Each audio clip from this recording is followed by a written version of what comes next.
আয়াত 12 ওয়াইদা মাসাল ইনসানা দুররু দাআনা লিজম্বি আও কাঈদান আও কাঈমান فلما كشفنا عنه ضره مر كأن لم يدعونا إلى ضر مسه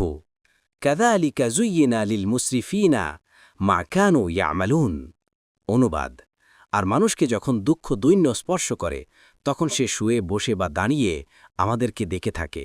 অতপর আমরা যখন তার দুঃখ দৈন্য দূর করি তখন সে এমনভাবে চলতে থাকে যেন তাকে দুঃখ দৈন্য স্পর্শ করার পর তার জন্য সে আমাদেরকে ডাকেইনি এভাবে সীমা লঙ্ঘনকারীদের কাজ তাদের কাছে শোভনীয় করে দেয়া হয়েছে তাফসির ১ নং ফুটনোটে বিবরণ এই আয়াতে সাধারণ মানুষের এক রূপ ফুটিয়ে তোলা হয়েছে তা হলো এই যে সাধারণ সুখ স্বাচ্ছন্দ্যের সময় এরা আল্লাহ ও আখেরাতের বিরুদ্ধে যুক্তিতর্কে লিপ্ত হয় অন্যান্যদেরকে আল্লাহর শরীক সাব্যস্ত করে এবং তাদেরই কাছে উদ্দেশ্য সিদ্ধির আশা করে কিন্তু যখন কোনো বিপদে পড়ে তখন এরা নিজেরাও আল্লাহ ব্যতীত সমস্ত লক্ষ্যস্থলের প্রতি নিরাশ হয়ে গিয়ে শুধু আল্লাহকেই ডাকতে আরম্ভ করে শুয়ে বসে বা দাঁড়িয়ে সর্বাবস্থায় তাকেই ডাকতে বাধ্য হয় সাদি অথচ তারই সাথে তাদের অনুগ্রহ বিমুখতার অবস্থা হলো এই যে যখনই আল্লাহ তাআলা তাদের বিপদ আপদ দূর করে দেন তখনই আল্লাহ তাআলার ব্যাপারে এমন মুক্ত হয়ে যায় যেন কখনো তাকে ডাকেইনি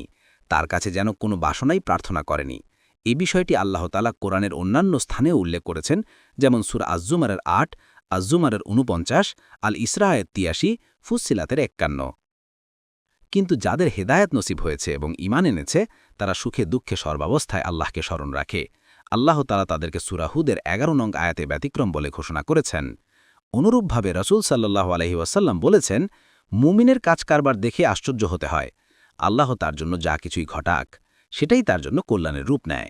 যদি তার কোনো ক্ষতি বা দুঃখজনক কিছু ঘটে তখন সে তাতে ধৈর্য ধারণ করে ফলে তা তার জন্য কল্যাণকর হয় আর যদি তার কোনো খুশি বা লাভজনক কিছু হয় তাতে সে কৃতজ্ঞ হয় শুকরিয়া আদায় করে ফলে তা তার জন্য কল্যাণকর হয় এটা একমাত্র মুমিনই পেতে পারে আর কারো পক্ষে নয়